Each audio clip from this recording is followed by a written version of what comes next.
तरह की कठिनाई है वो दूर हो। नमोस्तु गुरुवर, नमोस्तु नमोस्तु। जय श्री ओम नमः सिद्धेभ्यः। जय श्री ओम नमः सिद्धेभ्यः। सर्वमंगलमांगल्यं सर्वकल्याणकारकं प्रधानं सर्वधर्माणां जैनं जयतु शासनम्। पंच परमेष्टि भगवान के आचार्य श्री गुरुवर कुंद कुंद महाराज के, आचार्य श्री गुरुवर विद्यासागर महाराज के।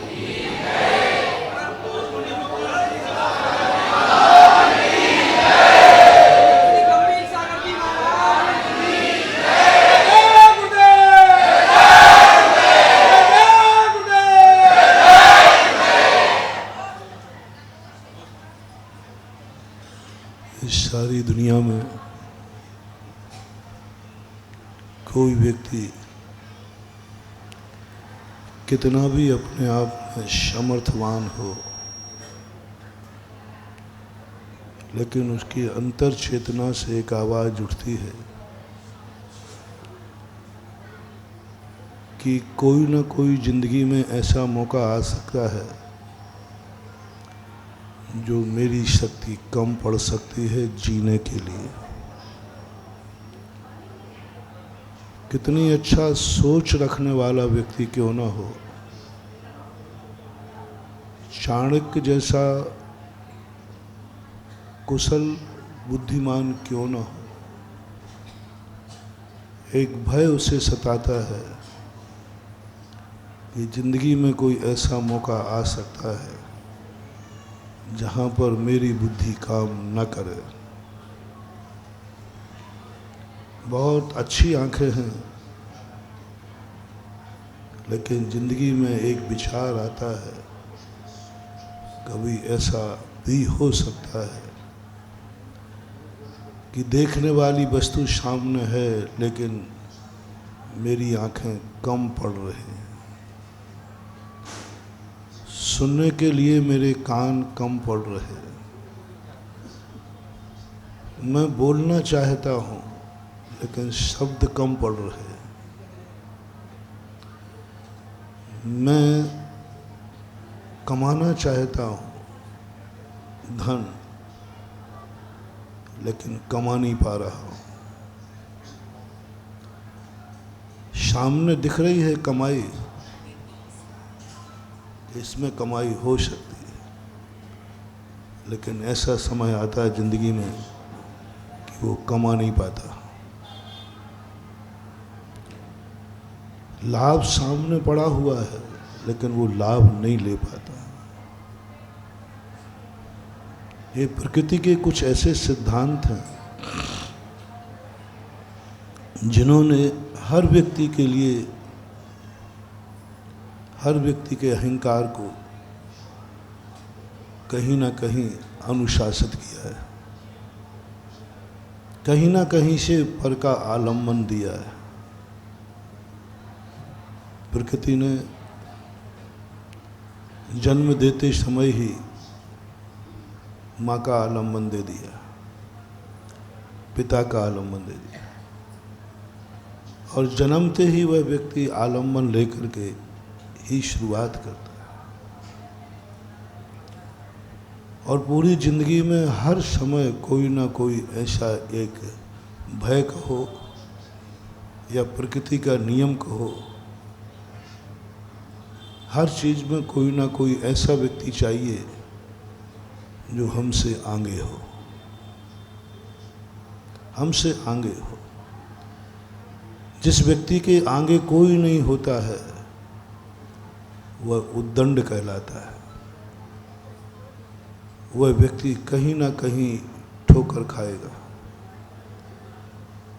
इसलिए नीति कहती है तुम जब भी जिस समय जहाँ जो करना चाहते हो, जो सोचना चाहते हो, कुछ नया मत सोचो। ये सोचो जो मैं सोच रहा हूँ क्या इसके पहले कभी किसी ने सोचा है? तुम जो नया सोचोगे वो नया नहीं होगा, वो तुम्हारा अहंकार होगा। नया दुनिया में कुछ होता ही नहीं है, परिवर्तन होता है। परिवर्तन को लोग भ्रम से नया कहते हैं, जन्म को लोग नया जीवन कहते हैं, मरण को जीवन का अवसान कहते हैं। लेकिन जब इन सब को सत्य की कसौटी पे कसते हैं, इस नेचुरल प्रकृति का कंसेप्ट को जब देखते हैं, तो ये सब पुराना लगता है। एक पेड़ होता है, पेड़ पे नई कोंपलें आती हैं, और वो नई कोंपलें जो आती हैं उनको देख कर के सारी दुनिया कहती है नई कोंपलें आई हैं। नया कुछ भी नहीं आया है। पुराने पत्ते थे वो झड़ गए, झड़कर जमीन में पड़ गए, बरसात हुई तो सड़ गए, सड़ कर के खाद बन गए, पुनः रस का रूप लेकर कोंपलों में आ गए। हमने कहा नया आ गया है, कुछ नया नहीं हुआ, परिवर्तन हुआ। परिवर्तन हुआ है। परिवर्तन का जो नर्तन है, आनंद है, जिस व्यक्ति को ये ध्रुव सत्य पता चल जाता है, वह सृष्टि को देख करके न हर्षित होता है न दुखी होता है। वो साक्षीभूत बन जाता है, ज्ञायक बन जाता है। अज्ञानी कहता है नई कोंपलें आई, ज्ञानी कहता है परिवर्तन हुआ है। इसलिए कभी भी कोई जन्म और मौत के बीच में जिंदगी होती है, ज्ञानी मौत से और जन्म में कोई फर्क नहीं करता। मौत भयानक नहीं है, मौत जन्म को स्थान देती है। हम रात को अंधेरा कहते हैं, हमें भय लगेगा, हम डरेंगे क्योंकि हमारी दृष्टि में अंधेरा आ गया। हम क्यों अंधेरे की तरफ देख रहे हैं? हम देखें कि अंधेरा नहीं आया है, या अंधेरा प्रभात काल का संकेत है। यदि रात नहीं होती तो प्रभात नहीं होता। जहाँ रात नहीं होती वहाँ प्रभात नहीं होता, वहाँ मंगल नहीं होता। जहाँ 24 घंटे दिन रहता है ना, तो प्रभात काल कभी नहीं देख पाता। दिन तो रहता है, दिन होना अलग चीज़ है और प्रभात काल होना अलग चीज़ है। दिन मांगलिक नहीं है, प्रभात मांगलिक होता है। और ये प्रभात जब भी होता है, रात के बाद होता है, अंधेरे के बाद होता है। अपन समझते हैं कि अंधेरा आया है, हमें समझना है प्रभात काल लाने की यही प्रक्रिया है।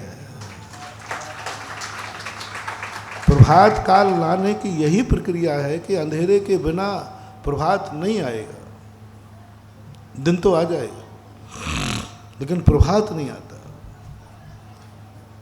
और ज्ञानी व्यक्ति उस अंधेरे को भी प्रभात कालीन की प्रोसेस मान करके वो अंधकार में भी उसे भय नहीं, निर्भय हो जाता है। जब भी तुम्हारे जीवन में कोई दुख के क्षण आवे तो ये मत मानना चाहिए कि दुख आया है। सुख का रास्ता इसी दुख की अंधेरे की रात के बाद आएगा।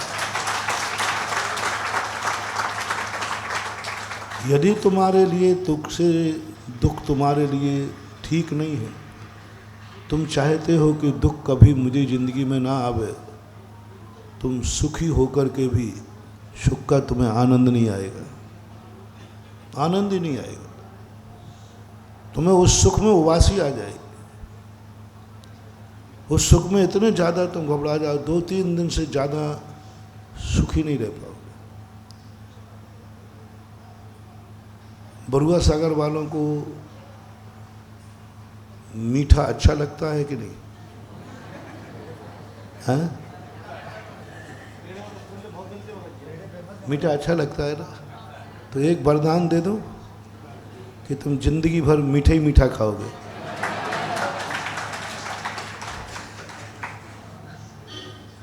नहीं, मैंने कोई गलत वरदान नहीं दिया। तुमने कहा मीठा अच्छा है ना, बहुत अच्छा है ना, तो लो वरदान देता हूँ कि मीठे के अलावा तुम्हें और कुछ भी नहीं मिलेगा जिंदगी में। खाओ, कितना मीठा खाओगे। कितने दिन खा पाएंगे? 2 दिन, 3 दिन, अरे 1 दिन ही पूरा नहीं गुजार पाओगे। मीठे का आनंद मीठे से नहीं है, मीठे का आनंद बीच में चरपरा और कड़वा करेला से आता है। हम चाहते हैं कि मीठा अच्छा है, मांगलिक है, खुशी में खाया जाता है, लेकिन वो खुशी यदि वो मीठा निरंतर हो जाए तो वो हमें दुख का कारण बन जाएगा। हम ऊब जाएंगे, हम थक जाएंगे, हम इतने ज़्यादा आ जाएंगे, क्या ये कोई भोजन है क्या? एक दिन ये आएगा कि मीठा खाते खाते आपको उबासी आ जाएगी, इतनी घृणा से भर जाओगे आप, इतनी घृणा से भर जाओगे कि मीठे का कोई नाम लेगा और तुम्हें बहुत गुस्सा आएगा। तुम कहोगे कि मैं उपवास कर लूँगा लेकिन अब मीठा तो नहीं खाएंगे। तो जिंदगी का जो रूप है, ये जिंदगी के जितने पहलू हैं, ये सब पहलू हमारी ज़िंदगी में बहुत ज़रूरी है। अंधेरा भी ज़रूरी है उतना ही, उतना प्रकाश ज़रूरी है। सुख जितना ज़िंदगी में ज़रूरी है, दुख भी उतना ही ज़िंदगी में ज़रूरी है। दुख सुख में आनंद बढ़ा देता है।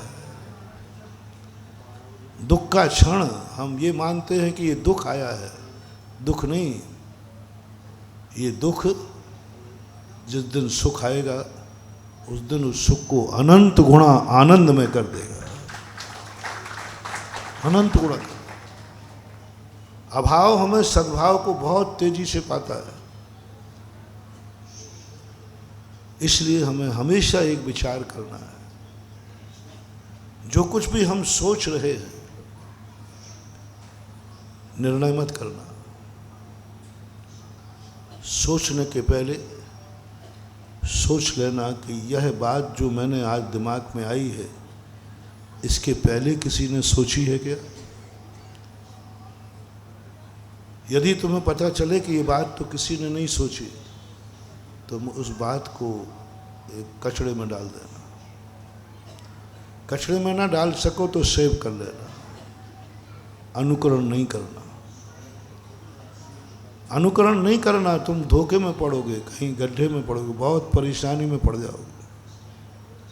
और यदि तुम्हें पता चले कि जो विचार मेरे में आया है वो विचार किसी और में भी आया था, बस आप उसको पकड़ लीजिए। वही है आपका बॉस, वही है आपका भगवान, वही है आपका गुरु, वही है आपका गार्जियन, वही है आपका नेता, वही है आपकी जिंदगी का सबसे बड़ा गाइड। पर जो तुमने सोचा है, वो कहते हैं महाराज मैं किसे अपना बनाऊं, मैं किसे अपना बॉस बनाऊं, मेरी जिंदगी का कौन निर्देशक होगा? मैं अपनी जिंदगी स्वयं नहीं चल सकता, वो तो मैंने भी निषेध कर दिया। एक कदम भी स्वयं नहीं चलना, प्रकृति का सिद्धांत है। सोचने की मनाही नहीं है, दिमाग में आएगा सोचो, लेकिन अनुकरण नहीं करना। और अनुकरण करने के लिए हमें कुछ नहीं चाहिए। कौन अच्छा है कौन बुरा है, ये झगड़े में मत पड़ना। कौन अच्छा है कौन बुरा है, इस झगड़े में मत पड़ना। ये गाइड अच्छा है ये गाइड बुरा है, इस झगड़े में मत करना। इसका बहुत छोटा सा मंत्र, मोटिवेशन आपको देता हूँ। आप खुद सबसे बड़े मोटिवेटर, सबसे बड़े निर्णायक हैं। आपसे बड़ा निर्णायक कोई दुनिया में हो नहीं सकता। सत्य की सबसे बड़ी खोज तुम स्वयं कर सकते हो। सत्य से बड़ी खोज कर सकते हैं। बस तुम्हारे मन में जो विचार चल रहा है वो विचार तुम्हें कैसा लग रहा है। प्रथम क्षण जो भी तुम्हारे मन में विचार आया, कुछ भी आया, तुम्हें किसी को गाली देने का भाव आया, कोई बात नहीं, किसी की प्रशंसा करने का भाव आया, कोई बात नहीं, जो भी एक्स वाई जेड कुछ भी हो, हम कोई सीमा नहीं बांध रहे हैं। आपको जितना गंदा कार्य करने का भाव आ रहा है तो भी मैं उसको रोकूंगा नहीं, और कितना भी अच्छा करने का भाव आया है रोकना मत। रोकोगे और विद्रूप हो जाओगे। मन एक ऐसी खतरनाक वस्तु है, जितना तुम रोकोगे उतना ये मच लेगा। मन को जितना आप कंट्रोल करोगे, महावीर स्वामी ने एक ही बात कही, महावीर स्वामी ने हठ योग का निषेध किया। मन को रोकना नहीं, इंद्रियों को रोकना नहीं, आँखों को फोड़ना नहीं। आंखें देखने से हमें बुरा भाव आया, आंखें फोड़ लो, ये तरीका ठीक नहीं, और घुट घुट के मरोगे। कानों से सुनने में हमारे परिणाम बिगड़े, कान फोड़ लो। हमारे मुंह से एक शब्द निकल गया, उससे महाभारत हो गया, तो जीभ काट लो। मेरे वहाँ जाने से गड़बड़ हो गया तो पैर तोड़ लो। ये तरीका नहीं, ये तरीका नहीं है।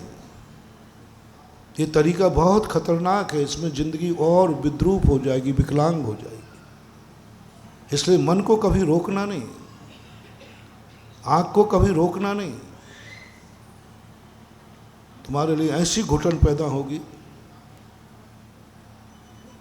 कि तुम बहुत दुखी हो जाओ। जो भी विचार मन में आया है, सबसे पहले बताओ, तुम खुद बताओ तुम्हें कैसा लग रहा है। दूसरे से मत पूछो, कोई गाइड मत, माँ बाप से नहीं, गुरु से नहीं, कुछ नहीं, आप अपनी आत्मा से कैसा लग रहा है।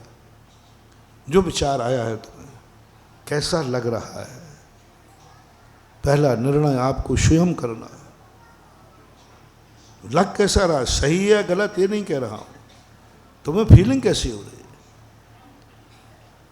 यदि तुम्हारे अनुभव में ही तुम्हारा विचार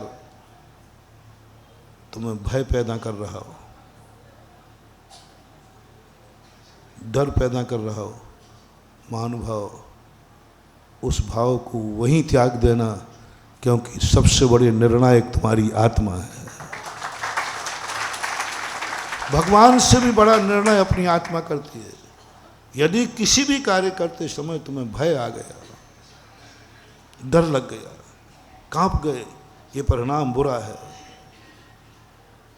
उस परिणाम को तुरंत इष्टि लगा दो, लॉक कर दो। हमारा मन हमें सुख देने के लिए था कि दुख देने के लिए। हमारे मन से हमें जो बात आई थी, हमें आनंद देना चाहिए। मेरे मन में तो ऐसी बात आ गई कि मेरी रूह कांप गई।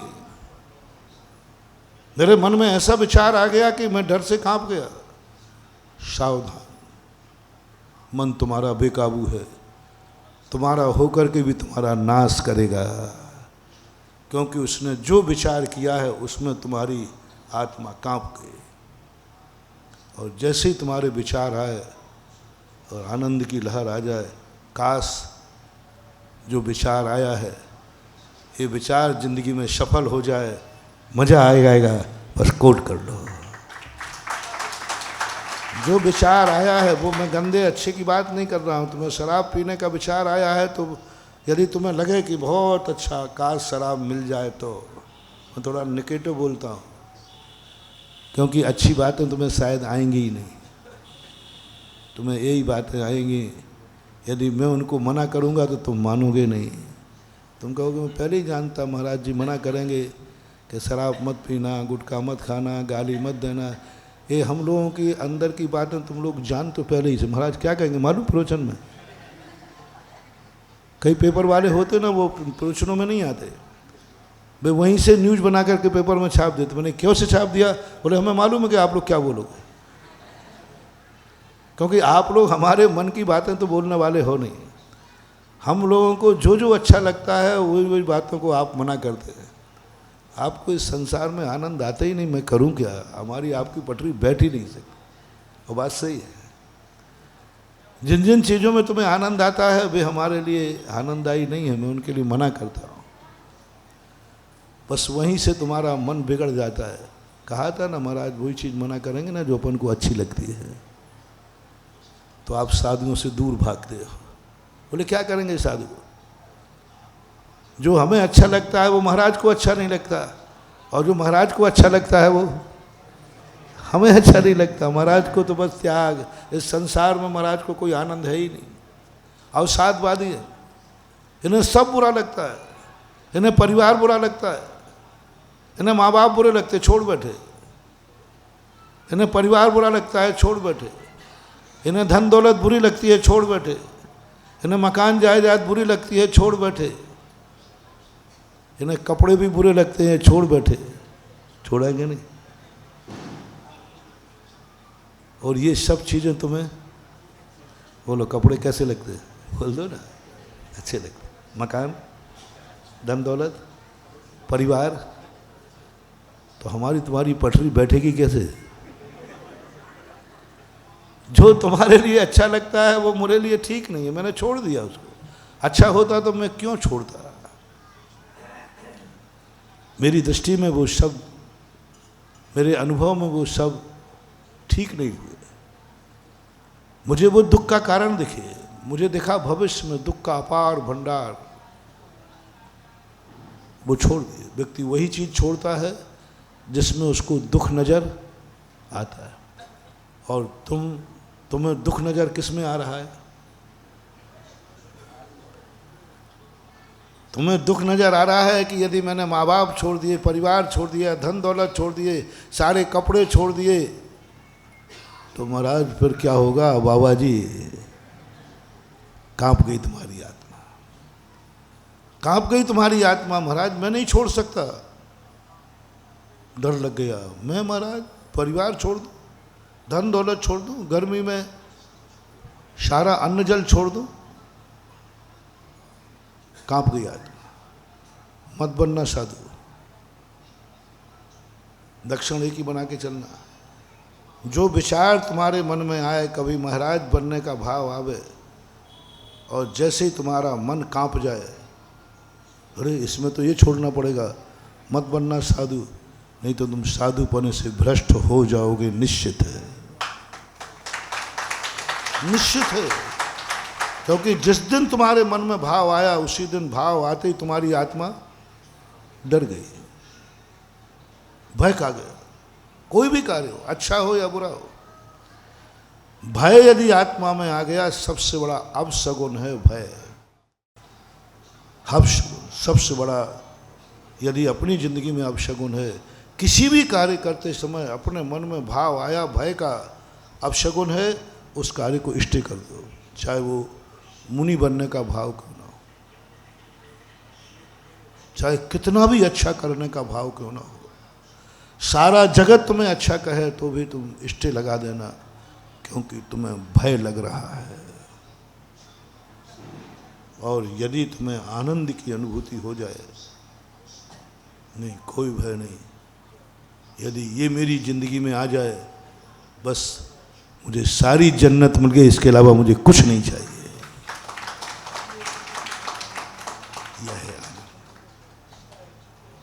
साधु जब बनता है, उसको एक क्षण का उपदेश दिया, तुम्हारा जो सब छूट रहा है, तुम जिस मार्ग पर जा रहे हो, इस मार्ग में ये परेशानियां आएंगी। एक हमारे उदाहरण देता हूँ, महावीर कभी अच्छे दिनों में कभी अपने भक्त की खबर नहीं लेते। अच्छे दिनों में धर्म कभी काम नहीं आता, वो पूछते ही नहीं तुम्हारे अच्छे दिन है तुम जानो। जब तुम्हारे बुरे दिन आते हैं ना, फॉर एग्जाम्पल हम साधु लोग हैं, चल रहे हैं, बहुत भयंकर गर्मी है, बहुत भयंकर गर्मी, नंगे पैर चलते हैं, पैरों में फोले आ गए, ब्लड भी निकल आया, कट लग गए, सड़क भी बहुत खराब थी, बरुआ सागर की नहीं,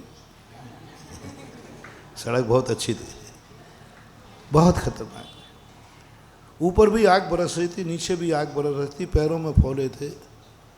उसी समय एक जोर से कंकड़ चुभ गया,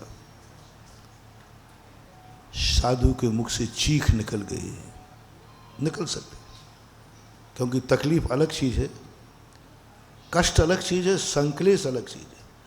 और इतने जोर से चीख निकली कि आंसू भी आ गए, पैर से खून की धारा बह गई और वो कंकड़ या कांच चुभ गया। उसी समय, अब इस समय महावीर स्वामी आते हैं, कांटा निकालने के लिए नहीं। कैसा रहा बेटा, कैसा रहा, कैसा लग रहा है? ये नियम मैंने ही बनाए थे। गजब मानो, बहुत गजब का मोटिवेशन। ये नियम मैंने ही बनाए थे कि जो मुनि बनेगा वो नंगे पैर चलेगा, और गर्मी है, सब कुछ है। कैसा लग रहा है? आंख में आंसू आ गया, मुंह से चीख भी। प्रभु अभाग्य है मेरे, कितनी विपरीत परिस्थिति में भी मैंने कितना पुण्य किया जो मैं आपकी आज्ञा का पालन कर रहा हूं। मुझे कष्ट तो हुआ है, मुझे कष्ट तो हुआ है, और कष्ट से आंख में आंसू भी आए हैं, लेकिन मुझे ये भाव नहीं आया प्रभु कि ये नियम किसने बनाया, उसको थोड़ी भी दया नहीं थी। मुझे जूते याद नहीं आए, मुझे याद नहीं आया काश मैं मुनि नहीं होता। मुझे ये भाव नहीं आया कि महावीर स्वामी कितने निर्दयी थे, उन्होंने इस पर कोई विचार नहीं किया। इस कष्ट में भी मेरा आनंद आ रहा है कि इस विपरीत परिस्थिति में भी मैं प्रभु इस व्रत को पालन करने में आनंद मना रहा हूँ। महावीर कहते हैं जाओ, तेरा कल्याण हो गया, और जिस लिए तू मुनि बना था वो फल तू पा गया। उस परिस्थिति में आंख में आंसू आने के बाद भी, आंसू किससे आया? मुनि बनने से, महावीर की आज्ञा मानने से। उन्होंने जो आज्ञा दी अपन ने मान ली, उनकी आज्ञा के कारण से दुख आया है, आंसू आया है, लेकिन उसको बुरा नहीं कहा। बस यही साधना सबसे बड़ी साधना। उसके बावजूद भी एक आनंद की लहर, उपेक्षा का भाव। अभी 2-3 दिन पहले मैंने कहा, क्या थी हमारी महाशक्तियां? कैकेयी ने वनवास दिया, सारे जगत को कैकेयी दुश्मन दिख रही है, लक्ष्मण को भी। रामचंद्र जी का कैकेयी के प्रति द्वेष भाव क्यों नहीं आया? इतना कष्ट दिया उस कैकेयी के कारण से, राजगद्दी छीन ली। सुबह राजा बनना था, रात में हंगामा कर। थोड़ा तो क्रोध आना चाहिए था, क्यों नहीं आया? सारा जगत कहता है कैकेयी दुष्ट है, कैकेयी बहुत गलत किया, सब कुछ कह रहा है। कि रामचंद्र जी को कहता नहीं, वो मेरी माँ है। माँ की आज्ञा कितना बड़ा धन संगना, जो हमने मुनि पे घटाया ऐसे ही तुम्हारे गृहस्थ पे घटाए देता। राजगद्दी छीन रही है। सुबह तो माहौल तो देखो क्या है, सुबह राजगद्दी का सब कुछ राज्याभिषेक होना है, और 5-6 घंटे पहले रात में हंगामा मचा दिया, हंगामा मचा दिया, सब कुछ कर दिया। क्या रामचंद्र जी को कष्ट नहीं हुए? क्या रामचंद्र जी पत्थर के थे? क्या उनकी आंख में आंसू नहीं आया? बोलो आया। क्या वो दुखी नहीं हुए? जंगल में विदेही का अपहरण हुआ, दुखी हुए, कष्ट हुए, पर उन्होंने एक बार भी कैकेयी को क्यों नहीं कोसा? एक बार तो कोस देते, एक बार मन में तो विचार ला देते कि ये जो मुझे कष्ट हो रहे हैं इसकी मूल सूत्रधार कौन है। लक्ष्मण करते थे, लखन भैया तो बाहर बाहर वो ये सब उसकी करामात, सब निमित्त के ऊपर छोड़ रहे। और श्री राम कहते हैं नहीं, मेरे अभाग्य हैं कि माता कैकेयी की आज्ञा का मैं पालन कर रहा हूं। क्या है, कैसी आत्माएं थी ये, जो स्वयं आग के दरिया में बैठी है, आंखों से आंसू झर रहे हैं, फिर भी एक अंदर से आनंद उमड़ रहा है, अपने आप को भाग्यशाली कह रहे हैं, अभाग्य हैं कि मैं माँ की भावना की कद्र कर रहा हूं, आज्ञा का पालन कर रहा हूं। अब शरीर के कष्ट, विदेही के अपहरण का कष्ट, दर दर की ठोकरों का कष्ट, लक्ष्मण को बेहोशी होने का कष्ट, स्वयं मरने की घोषणा का कष्ट। कष्ट की सीमा देखना, कष्ट की सीमा देखना। पहले ही राजकुमार थे बेचारे, जंगलों में तो कभी वो रहे ही नहीं, वनवास छीन, राजगद्दी छीन लाना सबसे बड़ा कष्ट, निकल जाने देना सबको, कितनी बुरी दशा। अरे बरुआ सागर में भी कितना भी दुष्ट माँ बाप हों, बेटे को कोई ना कोई हिस्सा तो देते ही हैं, है ना, कुछ तो देते हैं, मुट्ठी भर से कुछ तो देते हैं, कुछ तो हक बनता है, कुछ तो हक बनता है, और देते भी हैं।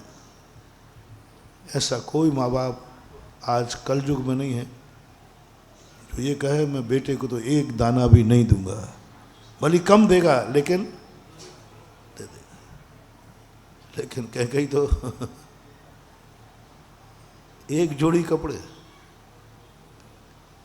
ये भी नहीं कि कल सुबह ना भोजन कैसे करेंगे। ये राजकुमार हैं जिनके सामने रक्षा करने के लिए 24 घंटे सेना लगी रहती थी, ये जंगल में सुरक्षित कैसे रहेंगे? कैकेयी ने ये भी नहीं सोचा, ये राजकुमार है, और बड़े आदमियों की कितनी सुरक्षा होती है आप जानते हैं। जितना बड़ा आदमी आएगा ना, सुरक्षा का घेरा बढ़ जाता है, बाहर से भी पुलिस बुलाना पड़ती है। तो दशरथ पुत्र तो बहुत बड़े आदमी थे, उनकी सुरक्षा कितनी जबरदस्त। राजकुमार निकलते थे बाहर, सैकड़ों सैनिक लग जाते थे। राम लक्ष्मण भरत शत्रुघ्न जब कभी भी किसी भी कार्य के लिए पर्यटन को जाते थे, चारों तरफ से सेना बिछ जाती थी, चाहे वो क्रीड़ा को जावे चाहे घूमने जावे, 24 घंटे घेरा रहता था। कल से घेरा क्या होगा? कल भी वो अयोध्या के राजकुमार रहेंगे या नहीं? कल भी वो दशरथ पुत्र रहेंगे कि नहीं?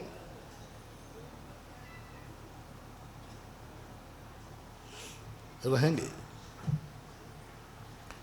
पर सुरक्षा व्यवस्था क्यों नहीं? और कौन? सरकार की बात नहीं कर रहा हूं, सरकार पद की सुरक्षा करती है, व्यक्ति की नहीं।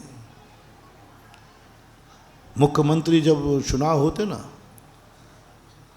तो पहले जाते हैं तो पुलिस का घेरा जाता है, और जब शपथ होकर के जो पद निर्वर्तमान हो जाता मुख्यमंत्री, उसके साथ 2 व्यक्ति भी नहीं आते। पद का वहाँ रक्षा होती है, व्यक्ति की रक्षा नहीं।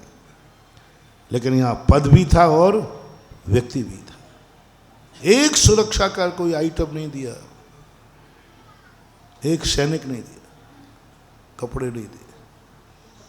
अरे एक विदेही को नारी थी, कम से कम एक जोड़ी साड़ी तो देते। कल यह क्या बदलेगी? एक साड़ी पर निष्कासित किया, राज वस्त्र तुड़वा लिए। एक योगी के एक जोड़ी में, वो भी तन पे जो वस्त्र थे वही दिए गए, उसके अलावा शास्त्रों में नहीं है। शास्त्रों में मैंने पढ़ा कुछ भी नहीं, जो दिया बस उतना ही है। तीर कमान था उनका, एक वस्त्र से दूसरा वस्त्र भी बदलने को नहीं दिया। सीता के पास एक साड़ी थी, एक साड़ी थी। इसलिए जब जंगल में अनुसुईया नाम की माता मिली, उसने कहा संसार में पहली नारी देख रहा हूँ जिंदगी में एक साड़ी पर जिंदा है। कितने भी गरीब क्यों ना हो, कम से कम दो वस्त्र होते हैं, एक बदलने का। लेकिन संसार में सबसे बड़े घराने की बहू, सबसे बड़े जनक की पुत्री एक साड़ी पर जिंदगी जी रही है। तब उन्होंने वरदान किया था अनुसुईया ने, जाओ देवी, तुम्हारा यह वस्त्र कभी मैला नहीं होगा, कभी फटेगा नहीं, जाओ। अनुसुईया माता ने दूसरी साड़ी देना पसंद नहीं किया, क्योंकि दूसरी दे देते वो 6 महीने बाद फिर गड़बड़ हो जाता, फिर कौन देता। उन्होंने सिर्फ साड़ी को वरदान दे दिया, जाओ ये कभी मैली नहीं होगी और कभी फटेगी नहीं, पुरानी नहीं होगी। यहाँ भाव ये है कि ये दिन देख लिए श्री राम ने अपनी पत्नी का ये दुख देखा। उसके दुख जंगलों में जाते ही राम रो पड़ते थे, जब सीता के पैर में चोट लगती थी, चीख पड़ती थी। उपान्याय भी तो नहीं थे। और जब अपहरण हुआ तब सबको मालूम। पर सबसे बड़ी बात है जो मैं बताना चाहता हूँ, एक बार भी ये नहीं कहा कि सब कैकई की बदौलत है। उस समय भी एक आनंद की लहर आ रही है, आंख में आंसू है। और रामचंद्र जी पूछा, इस समय तुम सबसे बड़े दुखी हो? बोले ये गलत है, संसार में सबसे बड़ा दुख मेरे पर है, लेकिन दुख है इसलिए मैं दुखी हूं, ये बात नहीं है। दुख अलग चीज है जो आंसू ला रहा है, और दुखी नहीं हूं मैं, ये गलत बोल रहा है। मेरे ऊपर दुख है, दुख का पहाड़ है, इसमें कोई संदेह नहीं, मेरे आंसू बता रहे हैं, लेकिन मैं दुखी नहीं हूं। तो इस समय तुम्हें कौन सा सुख है, आप कल्पना नहीं कर पाएंगे, अपन लोग सोच भी नहीं पाएंगे। अपन सोचते जो रो रहा है वो दुखी है, जो परेशान है वो दुखी है। लेकिन श्री राम कहते हैं कि नहीं, मेरे ऊपर दुख है, इसमें कोई संदेह नहीं। दुखी नहीं, दुख का पहाड़ टूटा है, इसमें कोई संदेह नहीं, लेकिन मैं दुखी नहीं हूँ। मैं आज भी सौभाग्यशाली हूँ, आज भी अवभाग्यशाली हूँ, आज भी मेरे आनंद का लहर शासन लहर रहा है, क्योंकि मैं माता कैकेयी की आज्ञा का पालन कर रही हूँ। क्या आनंद है, दुख का पहाड़ और एक आज्ञा के पालन में आनंद की अनुभूति। बस यहीं पर हो गए श्री राम पुरुषोत्तम, मर्यादा पुरुषोत्तम। ये दिन आ गया कि मरने का दिन आ गया। लक्ष्मण यदि प्रातःकाल जीवित नहीं हुआ तो मैं अपने प्राण भी, अब मरने का दिन कब सोचता है व्यक्ति? बोलो, जब व्यक्ति मरने की सोच ले, इसका अर्थ है कि इससे बड़ा दुख कोई नहीं है। उस समय भी कैकेयी को नहीं कहते हैं, उस समय भी कहते हैं कि नहीं, मैं मरने की अंतिम दम तक मेरे जीवन में एक सौभाग्य है कि मैं पिताजी की और माता कैकेयी की आज्ञा का पालन कर रहा। यहाँ से शुरुआत होती है धर्म की, यहाँ से शुरुआत होती है धर्मात्मा की। हम तो थोड़ी से कष्ट आ जाए, काय का भगवान, काय का धर्म, माला फेंक देंगे, मंदिर छोड़ देंगे। काहे के माँ बाप, काहे के माता पिता। थोड़ा सा दुख आ जाए ना और आपको पता चल जाए कि इनके कारण से दुख आया है, आप उनको इतनी बद्दुआ देंगे, इतना कोसेंगे, इतना कोसेंगे कि उनको कोसते कोसते तुम्हारा जीवन का अंत हो जाएगा, सब कुछ खो बैठो। धर्म की शुरुआत करना है तो मैंने पहले ही कहा कि पहले एक आनंद की अनुभूति करो। जो विचार तुम्हारे मन में आया है उसमें कैसा लग रहा है। मैं अच्छे बुरे की कोई कल्पना नहीं कर रहा, दुख और सुख की कल्पना नहीं कर रहा हूँ, अनुभूति की कल्पना, कैसा लग रहा है। यदि अच्छा लग रहा है, कोई डर नहीं लग रहा है, कोई भय नहीं लग रहा है, और ये आ रहा है कि मेरे मन में जो विचार आया है शायद ये विचार मेरा क्रियान्वित हो जाए, तो मेरे से बड़ा भाग्यशाली कोई नहीं, ऐसा सोचो। अभी फॉलो मत करना, फॉलो मत करना। भय लग रहा है तो वो तो मैंने पहले ही कह दिया कि भय लग रहा है तो उसको छोड़ दो। दो भय कभी नहीं लगना चाहिए। किसी भी कार्य करते समय वो कार्य गलत है, वो कार्य कष्टदायी है, वो कार्य हमारी ज़िंदगी में भटका देगा। पहला, जिस कार्य को करते समय अपना खुद का भय लगे, खुद डर लग जाए। दूसरा, जिस कार्य करते समय अपनों का डर लगे। किसका डर?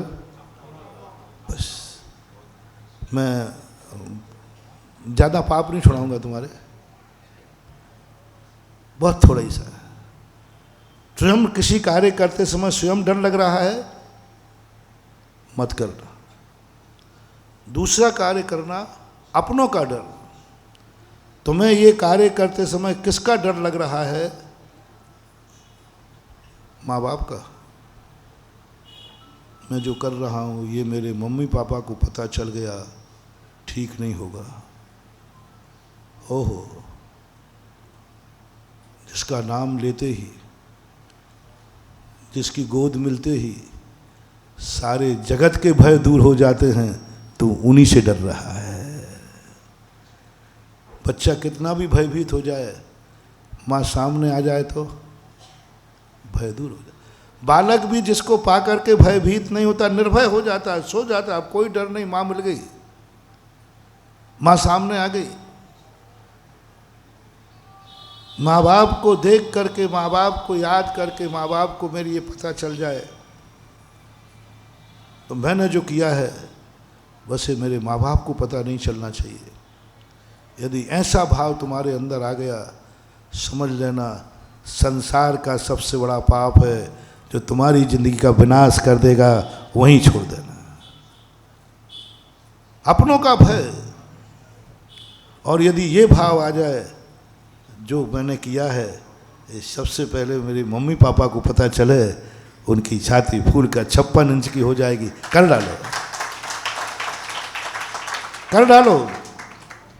क्योंकि तुम्हारे मन में भाव आया कि मैंने जो किया है मेरे माँ बाप को पता चलना चाहिए, अपनों को पता चलने। दुश्मनों से कोई लेना देना, दुश्मन तो अच्छे कार्य में खुश क्यों होगा। लेकिन तुम्हारा निर्णय बता रहा हूँ कि अपनों को, तुम्हें खुद भय लग रहा है कि मैंने जो किया है ये अपनों को पता नहीं चलना चाहिए, छोड़ दो महानुभाव। यदि तुम एक गृहस्थ हो और यदि तुम्हें ये पता चल जाए कि मैं जो कर रहा हूँ और किसी का डर नहीं है, मुझे अपने गुरु का डर है,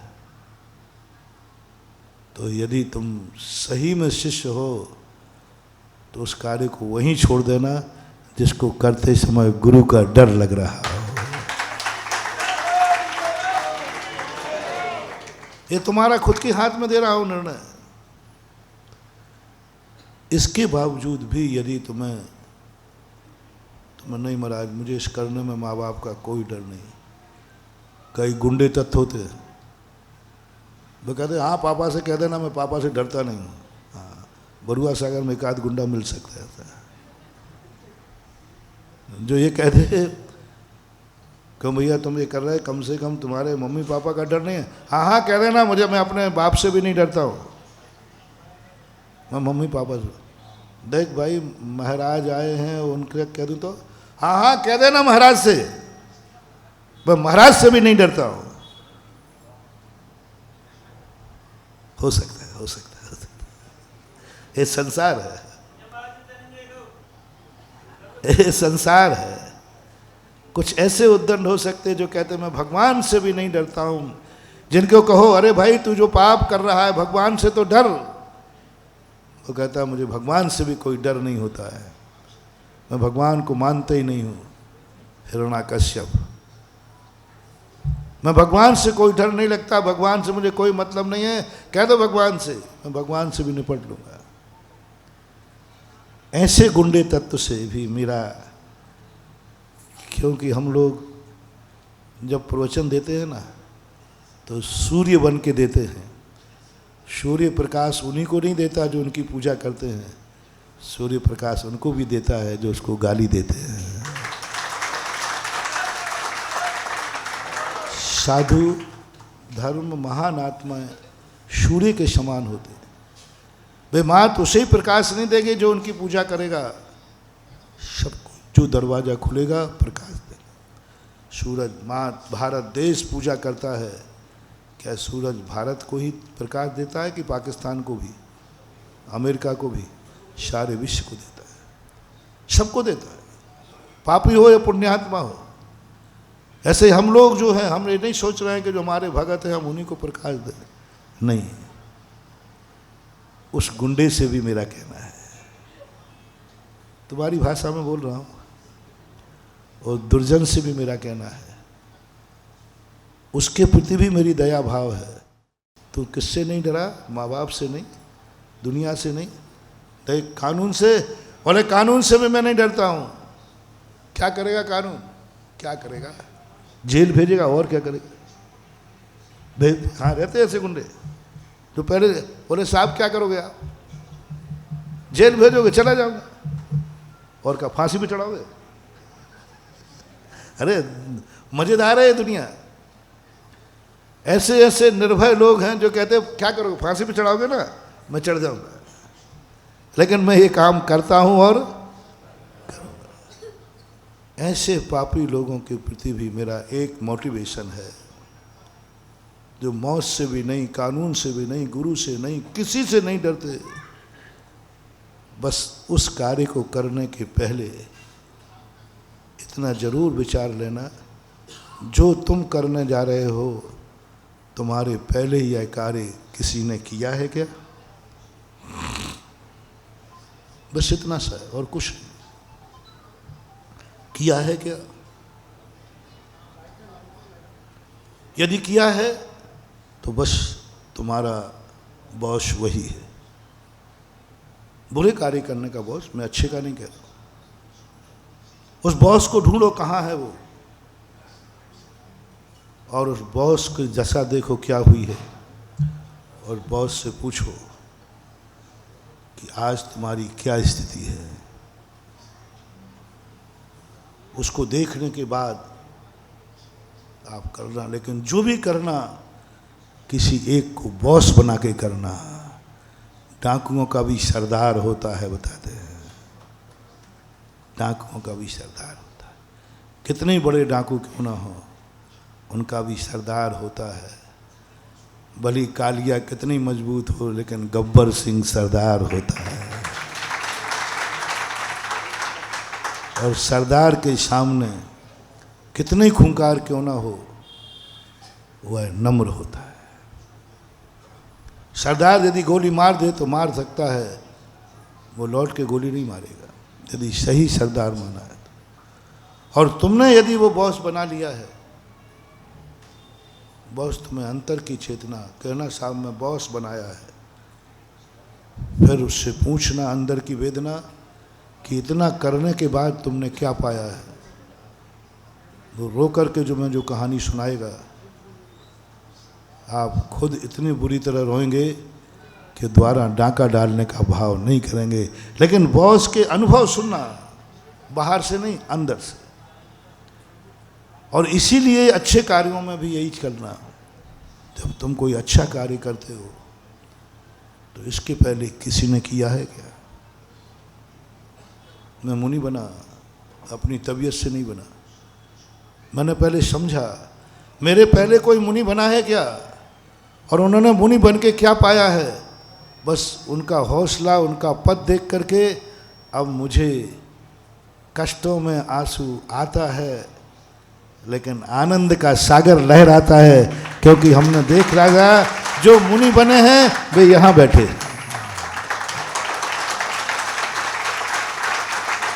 जो मुनि बने हैं वो यहाँ बैठे हैं। जो मुनि बने हैं वे आज उस दुख की दरिया को पार करके इतना सुख में पहुँच गए कि अब दुखी होने का सवाल ही नहीं। इसलिए ये परंपरा चलती है हमारे यहाँ भगवानों के निर्देश में। अपन भगवान को क्यों मानते? भगवान को देते लेते नहीं है। भगवान हमारा हौसला बुलंद करते हैं, हौसला बुलंद करते हैं कि तुम जिस कष्ट में से गुजर कर रो रहे हो, उस कष्ट में कल मैं था, लेकिन मैं अंदर से खुशी रहा। आज मैं कष्टों से दूर होकर भगवान पद पे आ गया हूँ। ये हमारा हौसला बुलंद करते हैं। गुरु हमारा हौसला बुलंद करते हैं, हमें वह चीज़ दिखाते हैं, वो दर्पण है जिस दर्पण में हमें दर्पण को नहीं देखना है, दर्पण में अपनी जिंदगी को देखना है। और एक बार वह आनंद की अनुभूति हो जाए तो महानुभाव, धर्म के लिए व्यक्ति कंगाल भी होना पड़े तो भी वह कंगाल हो जाता है। और आप लोगों के मुख से जब मैंने सुना, आप लोगों के मुख से सुना, हर व्यक्ति ये कहता है कंगाली बुरी है, लेकिन ये लोगों ने हमें एक भजन सुनाते हैं, अब पता नहीं ये गाली है या भक्ति है। मैंने कहा भाई कंगाली अच्छी है कि बुरी? बोलते नहीं। बरुआ सागर वालों, कंगाली अच्छी हो तो दे दूँ आशीर्वाद, और नहीं है तो तुम भोजन क्यों सुनाते हो? मजा कहा ना जाए इस कंगाली का। एक भजन है कोई, मजा कहा ना जाए, यानी इसका अर्थ है कंगाली में भी मजा है। बस यही है, कंगाली में मजा। ये अनुभूति जिस दिन आ जाती है, समझ लेना कि संसार की सारी कंगाली से सबसे बड़ी है धर्म की आज्ञा का आनंद। राजा हरिश्चंद्र बिक गए। राजा हरिश्चंद्र क्या घसा हुई, लेकिन वे आनंद में थे। स्मशान घाट में नौकरी की। राजा हरिश्चंद्र का बहुत बड़ा राज्य था और उनकी ये दुर्दशा हुई, सबको मालूम है। राजा हरिश्चंद्र की सुन लो कहानी, काशी में जाके बिके तीनों। और क्या दशा में मुझे, अंत में राजा हरिश्चंद्र से पूछा, तुम्हारा बेटा लाश पड़ी हुई है, तुम कफन मांग रहे हो, तुम्हें दुख नहीं हो रहा है? बोले नहीं, क्योंकि आज जो मेरी ये दशा हुई है किसी पाप के कारण नहीं हुई है, धर्म के कारण हुई है। कंगाल तो सब होते हैं, कोई पाप के कारण होता है, कोई धर्म के कारण होता है। धर्म के कारण जब कंगाली आ जाए, धर्म के कारण कोई कष्ट आ जाए, धर्म के कारण कोई वनवास हो जाए, और फिर भी वो तुम्हारे लिए संक्लेश का कारण नहीं बने, समझ लेना तुम धर्म को समझ गए हो। धर्म वह नहीं है जो तो उसमें सुख में आनंद दे। धर्म वह नहीं है कि जो धन देकर आनंद दे। धर्म वह नहीं है जो तुम्हें सुविधाएं दे के आनंद दे। धर्म वह है जो कष्टों के दरिया में बैठकर आनंद दे, उसका नाम धर्म है। राज तिलक करा दे दो फिर आनंद आएगा, वो धर्मात्मा नहीं है। वनवास भेज दे फिर भी आनंद आएगा, उसका नाम है धर्मात्मा, उसका नाम है धर्म। राज तिलक दिला दे, देखो भाई धर्म की महिमा बताऊं, जो जो धर्म करेगा वो उसको अयोध्या का राज तिलक होगा। हाँ, सब धर्मात्मा बन जाएंगे, सब धर्मात्मा बन जाएंगे। कौन कौन धर्मा, जो जो आज किसको कह दूं मैं भगवान का अभिषेक कह दिया था वो, चलो मेरा आशीर्वाद। आज जो जो भगवान का अभिषेक करेगा उसको नियम से राजयोग बनेगा। कौन सा योग? राजयोग। अभी चुनाव का माहौल भी चल रहा है, चुनाव होगा, वोटें खुलना है ना। और यदि ये कह दें कि जो जो आज अभिषेक करेगा मंदिर में वह नियम से 13 तारीख वोटिंग, 13 तारीख को नियम से वो जीतेगा, तो जितने चुनाव में खड़े हो गए उन सब का भीड़ कहाँ लग जाएगी? बरुआ सागर में। कल लगवा दूं? कल 13 तारीख तो नहीं है, कल 13 है क्या? अभी कितने दिन है? 7 दिन बाकी हैं। बोलो बरुआ सागर में मेला लगवाऊं?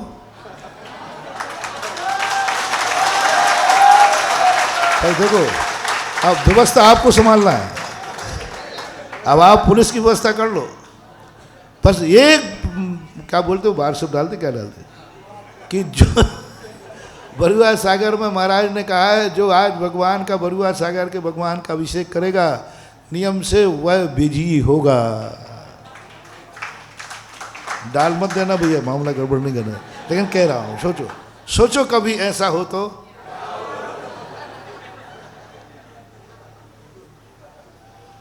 मैं नहीं करूँगा, ये धर्म नहीं होगा, ये लोभ होगा, ये पाखंड होगा, ये छल होगा, छलावा होगा, ये भक्त नहीं बनाएंगे, ये भक्त की कोटि में नहीं आएंगे।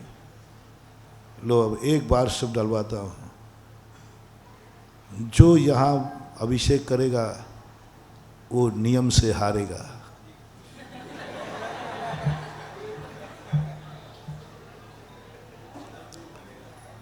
और जो धर्म का पालन करेगा उसको नियम से वनवास होगा। घर भी छूट जाएगा, परिवार भी छूट जाएगा और वनवास हो जाएगा। तो मुझे लगता है कि कहो बरुआ सागर वाले कहीं घर छोड़ के नहीं भाग जाए। जो मुझे नमोस्तु करेगा, आशीर्वाद दिया, समझ लेना उसका घर भी जाएगा, परिवार भी जाएगा, सब छूट जाएगा, सीधा वनवास जाएगा, जंगलों में रहना पड़ेगा। तो ये जो भगत दिख रहा है ना, जय जयकार बोलने वाले, कहो मेरे बुलाने से भी नहीं, हाँ महाराज जी आपसे दूरी ठीक है। महान हुआ, करो आनंद लो, करो घोषणा। महाराज धर्म की बात करते हो, धर्म की वर्गे मुझे, माँ की आज्ञा के लिए मुझे, पिता के धर्म के लिए मुझे अयोध्या का राज्य तो क्या, मुझे जिंदगी भर का राज्य भी दुनिया छोड़ना पड़े तो मैं छोड़ सकता हूँ। वो आनंद इस दुख से कई गुना है। अयोध्या की राजगद्दी का आनंद और पिताश्री की आज्ञा का आनंद, दोनों में से आनंद कौन सा बड़ा है? अयोध्या की राजगद्दी और एक पिता की आज्ञा। पिता की आज्ञा में वनवास है और पिता की आज्ञा छोड़ो तो अयोध्या का राज्य है। श्री राम, दोनों में से किस में आनंद आया उन्हें?